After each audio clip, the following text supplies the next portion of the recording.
Distinguished guests, please remain standing for the invocation given by Chaplain Kimberly Willis, Executive Director of Chaplain Service for the United States Department of Veterans Affairs. Good morning. Let us pray. Eternal and ever faithful God, on this sacred morning beneath the quiet majesty of these marble arches, we gather in this hallowed place to pay tribute, to reflect, and to recommit. We come before you as a grateful nation, mindful of those who have donned the uniform, answered the call, and stood in the breach on behalf of freedom. You who chart the course of every life, know each one who answered to the distant horizon, to the storm-tossed sea, to the far-off watch. You have seen the quiet courage and the visible sacrifice, the sleepless nights, the lonely return, the unspoken burdens. You have carried the tears of family, the prayers of caregivers, and the hope of a grateful people. We remember those who fell, whose names rest beneath these stones, silent sentinels of our nation's promise. We remember those who yet bear in body or spirit the cost of service. Grant them your healing, your strength, and your peace. And to families who waited, who worried, who bore the weight of absence, extend your sustaining grace, O Comforter. We give thanks for the Department of Veteran Affairs, who daily honor our nation's sacred trusts. And we bless the veteran service organizations whose devotion ensures that no veteran stands alone. In honor of those who served, renew our covenant to tend the garden of democracy with vigilance and care, to serve with humility, to lead with integrity, to walk together as one people under your guiding hand. Underpin our labors with hope, our words with true, our action with compassion. Let freedom ring not only on the battlefield, but in the everyday lives of your people. God bless the United States of America, that we may be true to the promise entrusted to us, vigilant in peace, resolute in service, defender of justice, and steadfast in gratitude. It is in your holy name we pray. Amen. Seated. I am honored to introduce the 2025 National Veterans Day Observance co-host organization, the American Veterans, better known as Amvets. The organization began in 1944 when 18 World War II veterans met in Kansas City, Missouri to form the American Veterans of World War II. Just 3 years later, President Harry S. Truman signed Public Law 216, making Amvets the first World War II veterans group chartered by Congress. Over the decades, its charter expanded to include those who served in every era from World War II to today, including members of the National Guard and Reserves. Today, Amvets focuses on critical veterans issues such as mental health, suicide prevention, and ensuring women veterans receive equal recognition and opportunities. Representing Amvets today is National Commander Paul Shipley, a U.S. Army combat veteran who served from 2004 to 2014, including a deployment to Iraq. Commander Shipley is the first post-9/11 veteran and one of the youngest leaders in Amvets' 80-year history. Please join me in welcoming National Commander of Amvets and co-host of today's ceremony, Mr. Paul Shipley, who will lead us in the Pledge of Allegiance and deliver remarks. Please stand for the Pledge of Allegiance.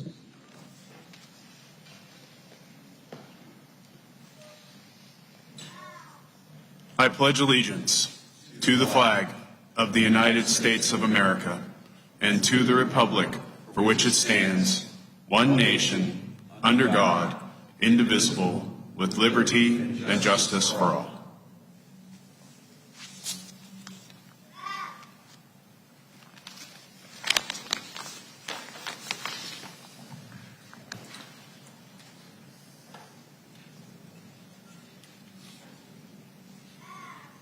Good morning, Mr. President, Mr. Vice President, Secretary Collins, and distinguished leaders of the veteran service organizations of the United States of America. Good morning and happy Veterans Day. Today, as we gather at this hallowed ground at Arlington National Cemetery, we honor the brave men and women who have served our nation with unwavering courage and sacrifice.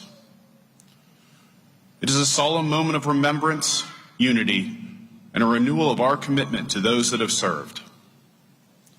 Today is also a special celebration of all who put their lives on the line for the United States of America. Amvets has a proud history spanning over 80 years. Today, our top priorities remain clear. We work tirelessly to prevent veteran suicide and veteran homelessness, because no veteran should be alone in facing these struggles. We promote awareness, prisoners of war, and missing in action issues, ensuring that no hero is ever forgotten. And we are committed to supporting veterans' families, help keeping them united through life's toughest challenges. As the host of this year's Veterans Day National Committee, Amvets is honored to participate alongside dedicated Department of Veteran Affairs staff and our fellow veteran service organizations. Together, we organize this event to honor our fallen and to reaffirm our duty to those who have served. In the spirit of veterans serving veterans, I challenge each of us, whether here today or watching from home, to find ways to support our veterans, whether through a simple act of kindness, volunteering, or advocating for policies that make a difference. Your efforts matter. Because supporting our veterans is not just a duty, it's a reflection of our gratitude and respect. Let us remember today that their sacrifices have made the freedoms we enjoy possible. And let us pledge to continue serving, protecting, and honoring all who have served our nation. Thank you. God bless our veterans, and God bless America.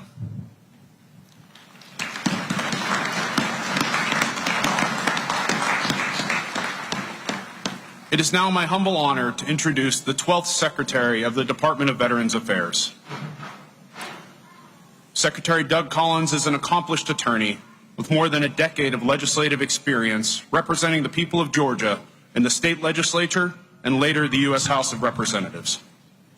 As a U.S. Air Force Reserve chaplain, Secretary Collins has ministered to our country's military since 2002. He completed a 2008 and 2009 deployment to Iraq while stationed at Balad Air Base. Collins remains a colonel in the United States Air Force Reserve, and he previously served in the U.S. Navy Reserve. Please join me in warmly welcoming VA Secretary Doug Collins.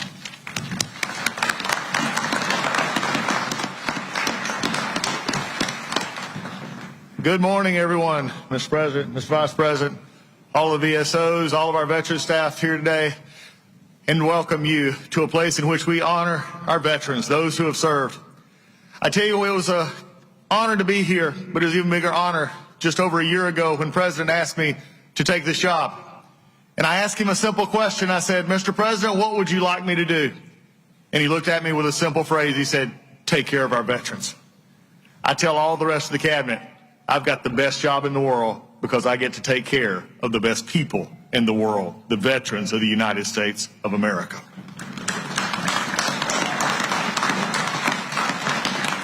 And this president is firmly committed to making sure this happens. The VA is a different place today than it was just 9 months ago. 9 months ago, there was more of an inner reflection. Now it is an outer reflection. The only thing that matters at the VA is that the veteran comes first. All we do is not about a bureaucracy or where we're from.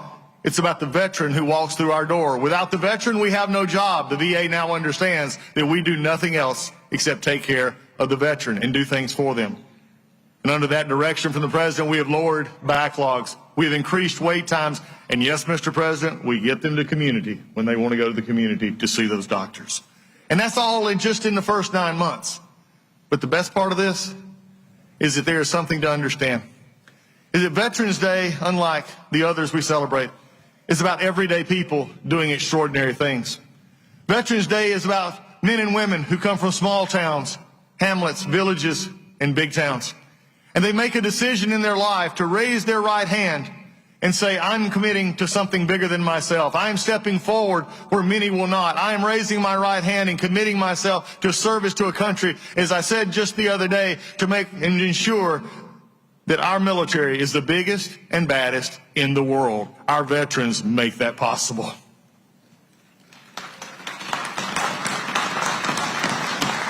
It comes from people all over, as I served with in Iraq. What I love about Veterans Day is it tells the story of a young girl. She was in her early 20s. I met her on the fields in a wind just like this in the desert of Iraq. She had showed up late, and I was on the night chaplain run, and I'd always saw everybody else, but I didn't recognize her.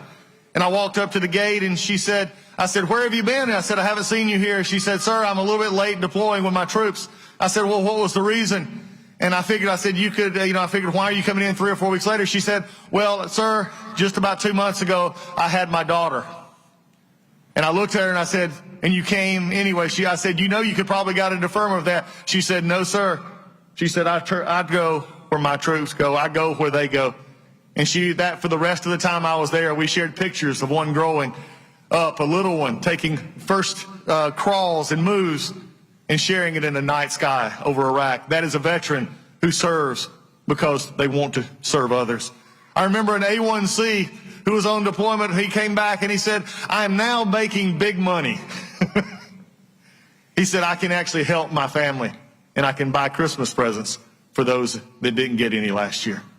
It's about the stories of those as a young man, and just a little bit young because he's in his 80s, at one of our VA hospitals in hospice, who I walked in on him just the other day, and he was playing on a keyboard, Just a Closer Walk with Thee. Veterans Day is about veterans that were not special necessarily when they came up, but they saw a vision and a calling, and they said, I want to be a part of our armed services. So when they raised their hand, they made a choice to become one of our favorite in the world, and that is a veteran who serves this country. So as we come to this day of service, this day of happy Thanksgiving for people who are willing to serve, I would just have one word from the half of this administration, and I want everyone to hear it clearly, whether you're in the media, Congress, or anywhere else. I'm a little bit tired of people saying that veterans keep getting stuff. No, veterans do not get anything from this country. They have earned everything that they are getting, and I am committed to making sure they will always have that from this administration and this VA, and that is my promise and this president's promise to you. And with that, it is my honor to introduce to you a father, a husband, and yes, for those in the audience, a Marine. Oh, come on, Marines. There we go. My Marines ain't let me down on this one, because now I get to introduce the great Vice President of the United States. It is his honor. It is his Marine, and I'm making him wait just a minute. It is Mr. Vice President. He is ready to use.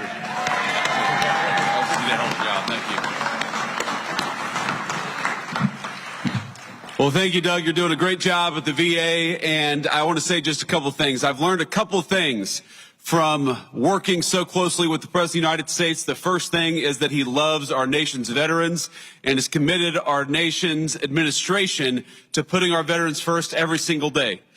And the second thing I've learned about the President of the United States is that he really hates when somebody who's speaking before him goes on for too long. And so with that in mind, I have prepared a very brief and very inspiring 1 hour and 45-minute speech on this beautiful Veterans Day out here in the cold. But let me just give 3 very brief messages. First, to our nation's veterans, thank you.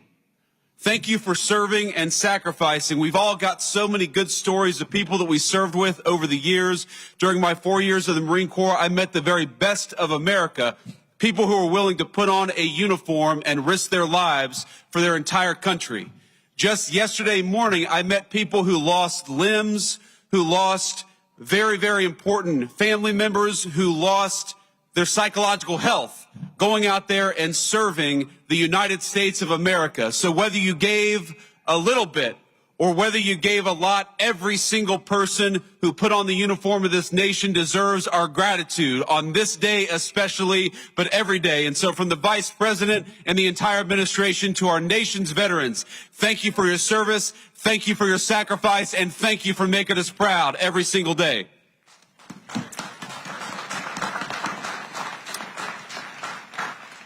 The second message is to the nation's political leaders. I happen to believe that the most valuable resource that we have isn't the incredible wealth of natural resources of this country, as amazing as it is. The most important natural resource that we have is that we have hundreds of thousands of young people every single month who sign up to put on the uniform and risk their lives for their fellow citizens. That is a resource we cannot squander. That is a resource we must protect. And so, to every elected official who's here today, our obligation, our sacred responsibility to our veterans is to make sure that the American military is the bravest and best fighting force anywhere in the world, and to make sure that every time we ask our nation's military to go off to war, we give them the training, we give them the resources, and we give them what they need to kick the enemy's rear end and to come back home safely and quickly. That is our obligation to you.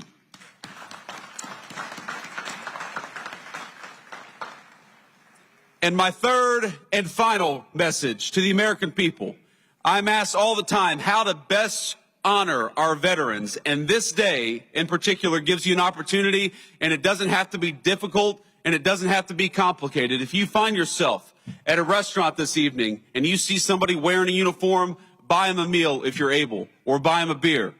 If you see a veteran of our nation's armed forces, if you know somebody in your family, give them a call and say thank you.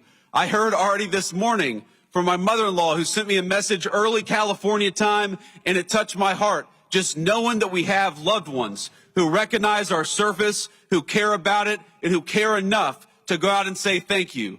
So to the American people, if we want to keep on ensuring that the very best and brightest sign up for our military, the very best way to do it is to make sure that the veterans know that we are grateful to them. And so it's with great pride that I am introducing a man who is proud of our veterans, who fights every single day for the veterans, and who is proud to be the Commander-in-Chief of the United States Armed Forces, President Donald J. Trump.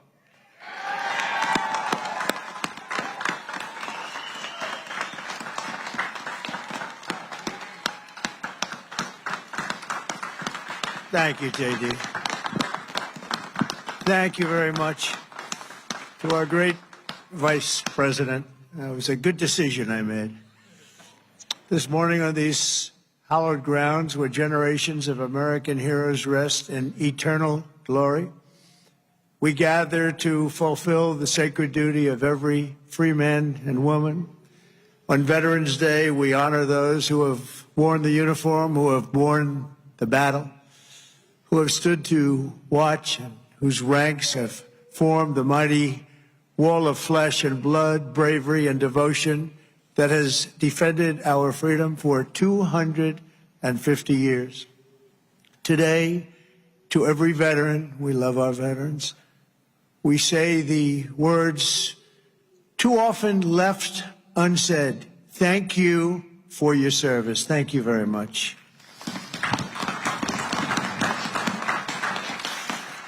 And we want to also say thank you for carrying America's fate on your strong, very broad and proud shoulders. Each of you has earned the respect and the gratitude of our entire nation. We love you, we salute you, and we will never forget what you have done to keep America safe, sovereign, and free. Thank you very much.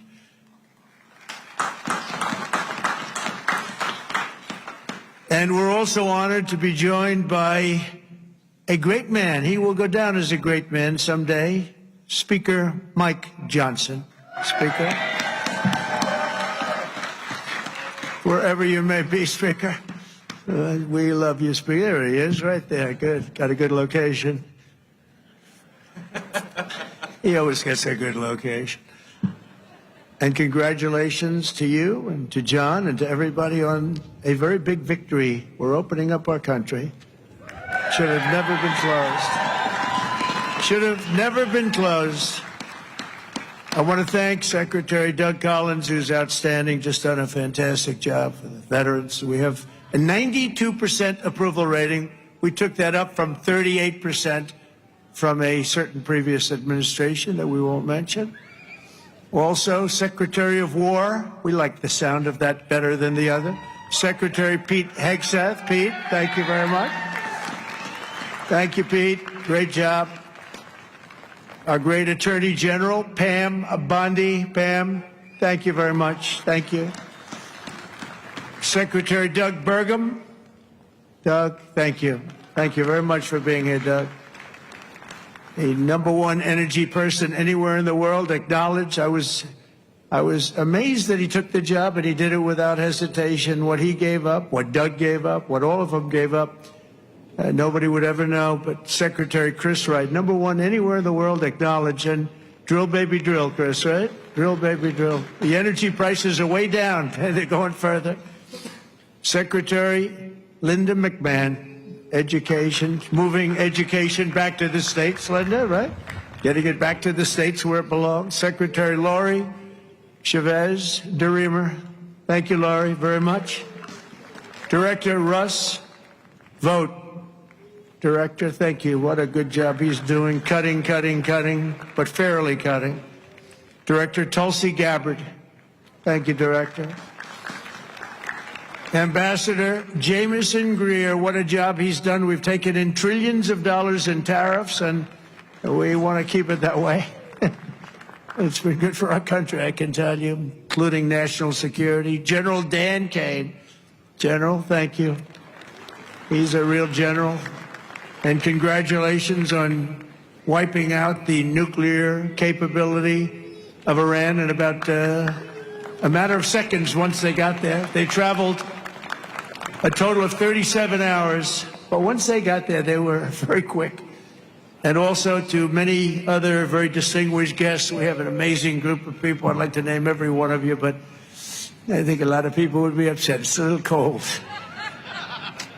The pages of American history are filled with the tales of titans, icons, innovators, and trailblazers who built this country into the greatest, most ambitious, and most prosperous nation the world has ever seen. And we brought it to new levels. I'll tell you, we were going in the wrong direction for a period of time, but we've never been hotter than we are right now. This is the hottest country anywhere in the world.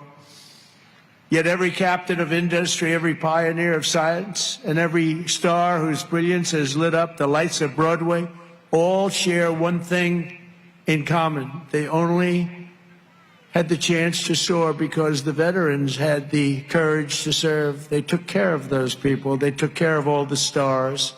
The stars that you read about wouldn't be here without our veterans. Everything we have, everything our country has achieved has been purchased by the muscle, spine, and steel of the United States military.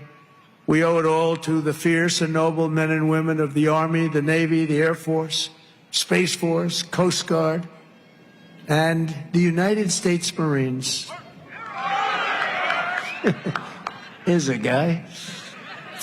Our service members, our own words, are the greatest possible tribute to their immortal valor. Shortly before the Battle of Bull Run, Major Sullivan Ballou of Rhode Island became a big name, didn't he? Wrote to his dear wife, Sarah. He said, "I know how great a debt we owe to those who went before us," he said. "And I'm willing, perfectly willing, darling, to lay down all my joys of this life to help maintain this government and to pay that debt." Just 1 week later, Major Ballou did just that. He gave his life to save our country. On the night before he jumped into the dark skies over Normandy on D-Day, Colonel Bull Wolverton knelt with his men in prayer. "Dear God," he said, "we ask only this, that if we die, we must die, and we as men would die without complaining, without pleading, and safe in the feeling that we have done our best for what we believed was right. We must do what is right." Colonel Wolverton, too, died for us so bravely in battle. Today we remember with overwhelming gratitude the more than 1 million American service members who have made the supreme sacrifice and laid down their lives for the good old USA. Generation after generation, America's warriors have left behind the comforts of home and family to face violence, evil, and death so that our families could know joy, goodness, and peace. We honor them so strongly. Our heroes have lived through unthinkable nightmares so we could live the American dream, and the American dream is coming back again, stronger than ever before, and you'll see that as the next few years evolve. They have volunteered to give their last breaths to all of us so that we could breathe free. And today we know without any doubt in our hearts that after 2.5 centuries, America stands tall because America's veterans stood so strong. And soon our country will be stronger than ever before. The American veteran has forged a legacy of gallantry and daring without parallel in human history. In September 2009, Army Captain William Swenson was driving through the Afghan mountains when his convoy was ambushed by over 60 Taliban insurgents. He and his comrades were pinned down for hours without artillery or air support. A fellow soldier was shot in the chest, and Captain Swenson crossed an open field to aid his brother in arms. People said, "Don't do it, Captain, don't do it." He did it. When the terrorists closed in around them and demanded their surrender, Captain Swenson threw a grenade at the enemy and rallied his men to break their advance. He then carried the wounded soldiers hundreds of yards to a rescue helicopter before charging back 3 times, back and forth into the fire to save the wounded and bring them home. Even after 7 hours of fighting, he refused to leave any man behind.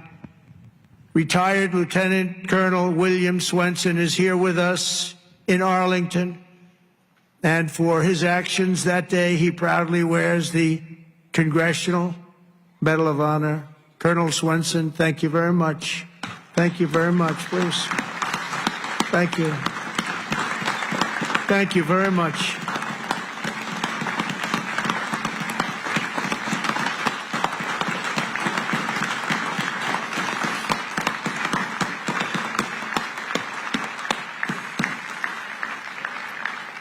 The ultimate honor. Thank you. Another person who shows the Medal of the American Veteran is Dale Stovall. As an Air Force helicopter pilot in Vietnam, Captain Stovall was assigned to rescue a downed American airman deep in hostile territory.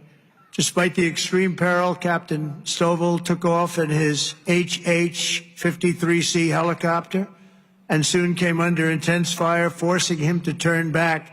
But the captain refused to abandon his mission. The next day, he willingly plunged back into the danger while taking fire from all directions. He didn't have a chance, he felt, but he said, "I got to do it." He rescued the downed American pilot who had been stranded on the ground for 23 days and brought him back home alive, completing the deepest rescue behind enemy lines in the entire Vietnam War. For this and 11 other harrowing rescues, he was a brave guy. Dale received the famous Air Force Cross and the Distinguished Flying Cross and 2 Silver Stars, making him the 4th most combat decorated Air Force Academy grad of all time. He retired as a brigadier general after 31 years of service. General Stovall, you are a legend. Please, thank you. General Stovall. Thank you very much. Thank you. You look good, General. I wish I looked that good. You look good. Thank you very much, General. America's warriors never quit, never surrender. They fight, fight, fight, and they win, win, win. That's what we do. We win battles. As you know, today is not only Veterans Day, but it's my proclamation that we are now going to be saying and calling Victory Day for World War I. Victory Day. You know, I was recently at an event, and I saw France was celebrating Victory Day, but we didn't. And I saw France was celebrating another Victory Day for World War II. And other countries were celebrating. They were all celebrating. We're the one that won the wars. And I said, from now on, we're going to say Victory Day for World War I and World War II. And we could do for plenty of other wars, but we'll start with those two. Maybe someday somebody else will add a couple of more because we won a lot of good ones. But when I see other countries celebrating Victory Day, I watched it. I watched UK, I watched Russia. They were celebrating Victory Day, World War II. And I said, we got to have a Victory Day. Nobody even talked about it in our country. But from now on, we're going to be celebrating Victory Day for World War I, for World War II, and frankly, for everything else. Under the Trump administration, we're restoring the pride and the winning spirit of the United States military. That's why we have officially renamed the Department of Defense back to the original name, Department of War.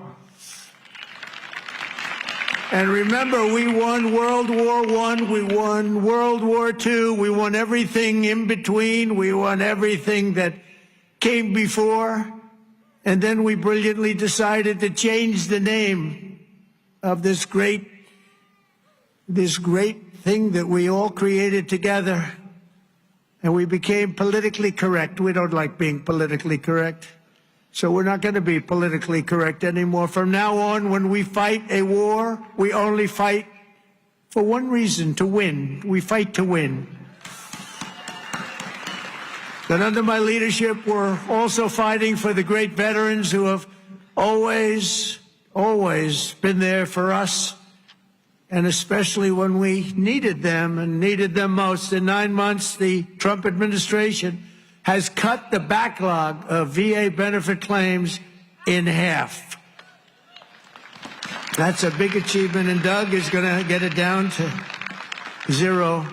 During the Biden administration, the backlog exploded like we had never seen before, and I'm going to eliminate 100% of that backlog. We're moving at that pace, and already we've processed more than 3 million backlog claims, the most of any year in the history of the VA. We've added more than 1 million extra service hours across the VA centers, and we've opened 20 new facilities in 13 states, something that people said just not possible to do.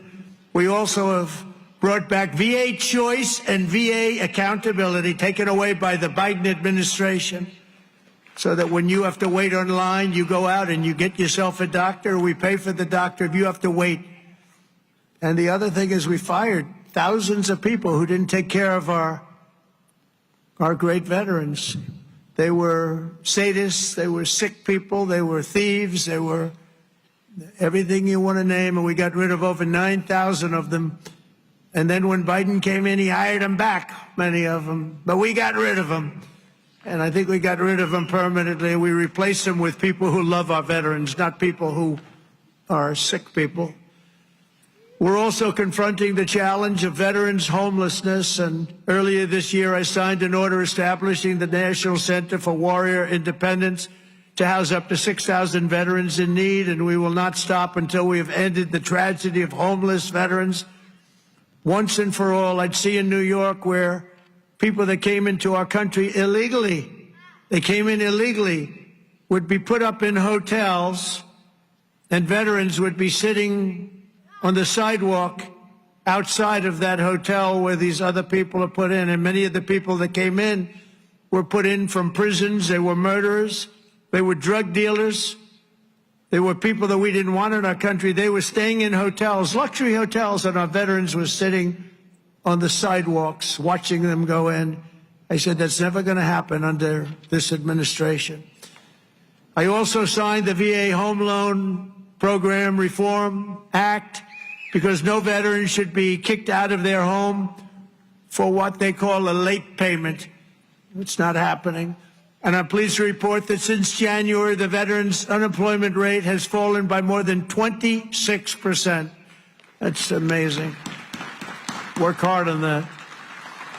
And I also want to give a very special thanks to all of the veteran service organizations that work so hard. They're all represented here today, but they work so hard on behalf of our great veterans. And one of the heroes who reminds us of why we fight for those who served in uniform is Army Major and West Point grad Jonathan Turnbull.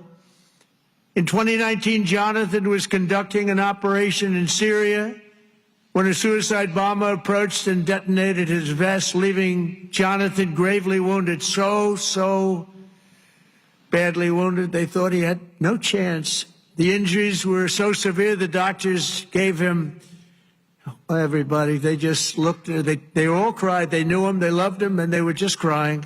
They said, no chance. He was resuscitated 3 separate times and he underwent 22 surgeries, but he refused to give up. He wanted to live. He loved this country. He loved his family. He wanted to live. He was going through hell. I visited Jonathan at Walter Reed in 2020, remembered so well, and today I'm delighted to say that Jonathan is not only alive, he is here with us, back on his feet, and living a great life alongside his beautiful wife, Samantha, and their 3 incredible children. Jonathan, Samantha, please, God bless you. God bless you. Thank you. Where are you? There he is. There he is. Beautiful. Thank you very much. Thank you. You're a tough guy. You're a tough one. Nobody could have gone through what you went through. He's doing good, isn't he, huh, Samantha? Thank you very much, both. And in conclusion, from the very beginning of our country, our great American flag has always been shielded and protected by a special cast of citizens who has stepped forward to safeguard liberty's cause. When danger came, when duty called, when Almighty God asked, who had the will and the strength to defend the land of the free, each and every American veteran stood up and said, here I am, send me, here I am.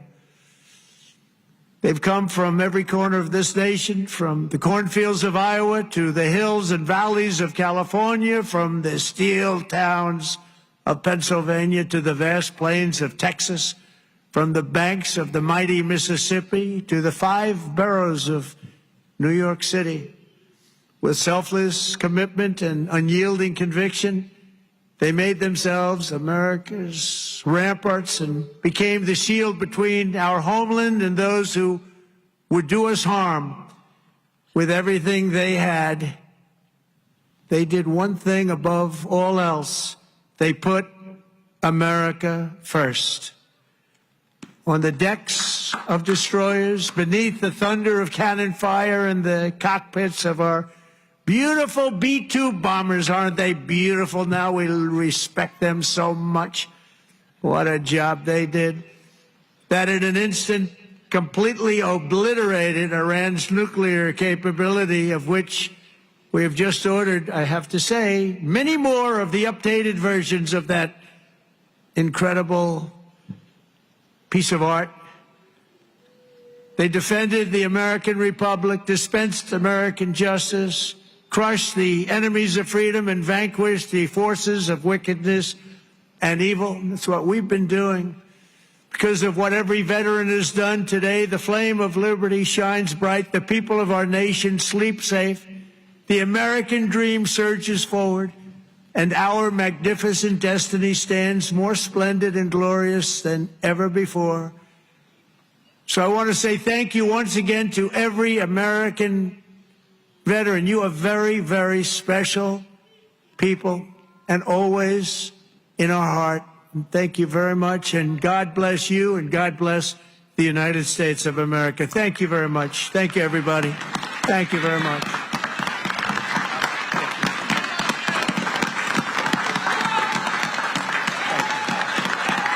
Thank you very much.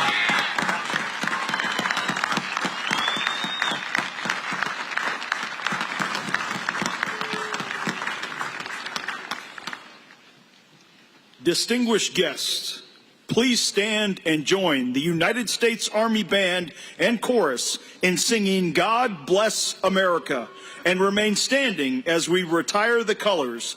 Please place your right hand over your heart or render a hand salute.